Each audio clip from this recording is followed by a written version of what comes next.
All right, welcome back to the channel. It's your boy Fanon, and in this video, we're going to talk about Devin the Great Haney, Brian Norman Jr., and Timothy Bradley, as Timothy Bradley breaks down that fight and warns Devin Haney that there's no path to victory, but then turns around the next day and says, oops, I see the path of victory.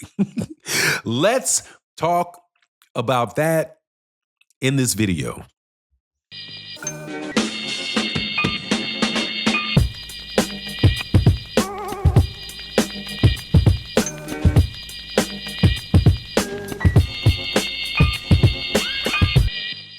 All right, welcome back to the channel. It's your boy Fanon, and in this video, we're going to be in the 147-pound division, where in not too long, couple weeks time, Devin the Dream Haney, November 25th to be specific, should be an absolutely excellent fight. Tim Bradley gives his opinion and breaks down the fight in one of the best breakdowns that I've seen or I've heard about it, but vacillates very heavily between the two.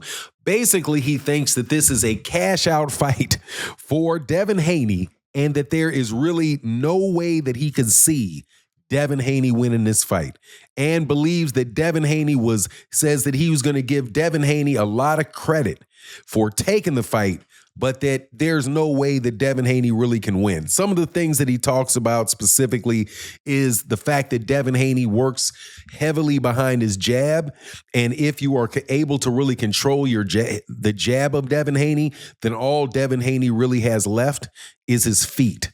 And if Brian Norman is able to knock that jab down, neutralize the jab, that Brian Norman also has a terrific jab, but he also does something unique with his jab, which is he'll turn it into like a long hook around the guard of the opponent.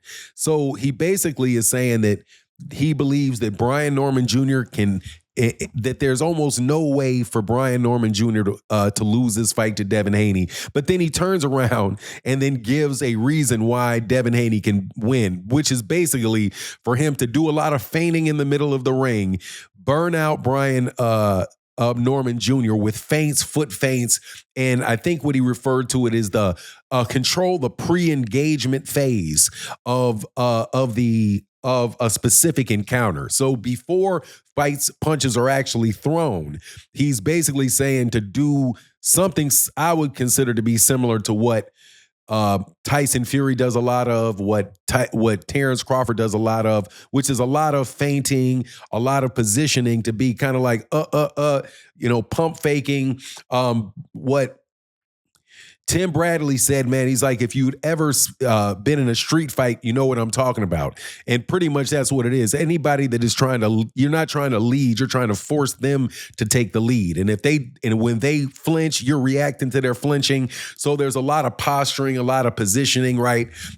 In the beginning of and that before you actually start throwing punches, rather. And that over time will drain you round after round after round after round. So as long as Devin Haney does that, keeps the fight in the middle of the ring, does not engage with Brian Norman Jr., and no big engagements. If he starts engaging and Brian Norman starts punching with him, Devin Haney has to get up out of there, because Devin Haney, and this is something that I do agree with Tim Bradley, is that Devin Haney will fight.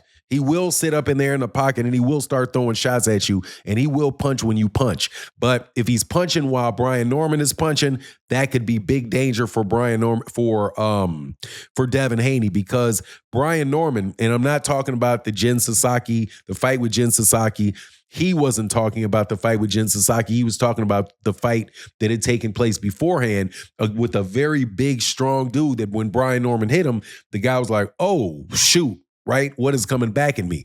Because Brian Norman Jr. has a very strong legs, and he's a younger fighter, aggressive fighter.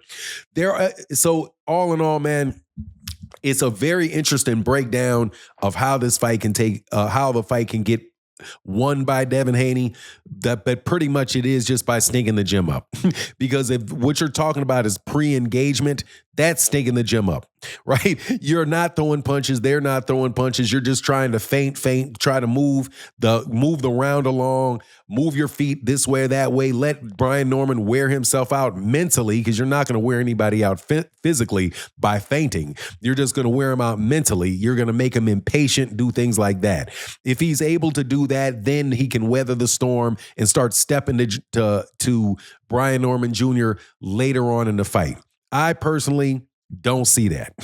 What I see is Devin Haney trying to land 3-4 shots around and get out of dodge, moving all over the ring, because his number one asset is his feet. As Tim Bradley has said, it is his feet, and that's how I see it going down.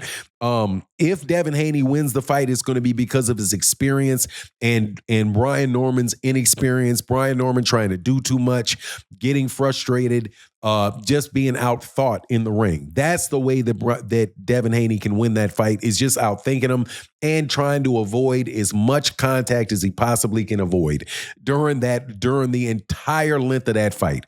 But if Brian Norman is able to continually put physical pressure on Devin, force Devin to move left, move right, continue to burn Devin Haney out, Devin Haney is going to start getting flat-footed around round 7, round 8. If that's what he's doing. And then after 7, 8, 9, I see Brian Norman stepping forward, landing big body shots, and it could absolutely positively get ugly for Devin Haney in there.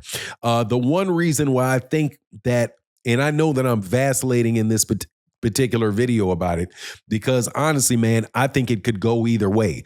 Either it's going to be a stink show for Devin Haney, and Devin Haney is going to be able to get out of there with a win, or Brian Norman Jr. is going to be pressing the gas on him and ultimately be able to get Devin Haney up out of there. Now, Devin Haney is somebody that has already been dropped multiple times by Ryan Garcia with those left hooks from Ryan Garcia.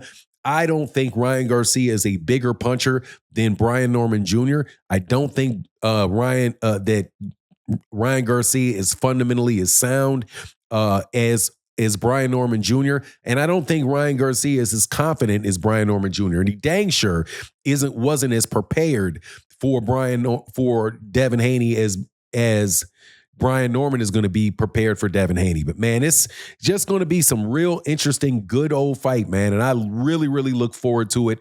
What I hope happens is, honestly, I just hope the best man wins in it. Because Devin I know that I've always had an issue with Bill Haney. His father is, not my favorite person in the world. Devin, as a fighter, though, man, he puts in the work. He takes the risk. And, he's lost to Ryan Garcia. It got overturned to a no contest. That took a lot of the steam off of his career. So I don't think it would be a bad thing if he could get this win and get himself back on top.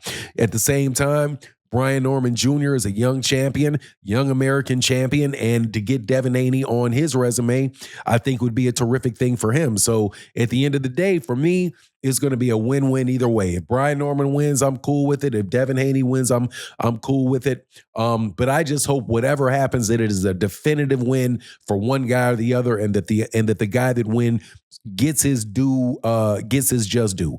But anyway, that's my take on the matter. Please let me know what you think in the comments section. And with that, I'm out. Deuces.